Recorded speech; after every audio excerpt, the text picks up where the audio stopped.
In this problem, we are asked to identify which of the following would be a step in writing the equation in vertex form. So I'll go through writing this full equation in vertex form. So here we have 4x squared plus 16x minus 8. The first thing that we want to do, because our a value is 4, is we're going to factor that 4 out of our first two terms.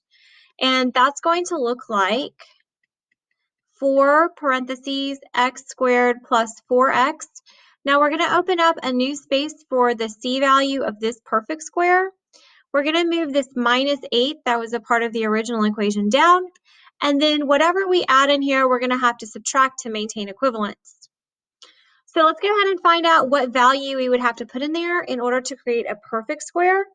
So this is going to be c is equal to 4 divided by 2 squared, which is 2 squared or 4. So we put a 4 here, but then that's 4 sets of 4. So 4 times 4 is 16, so I'm going to subtract 16 here.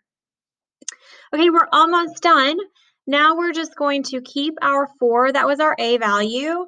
We're going to take this piece in here, the x squared plus 4x plus 4, that perfect square that we created, and rewrite that as x plus 2 squared, because remember that's that b over 2 value that goes inside the parentheses. And then we're just going to take these last two terms and combine those.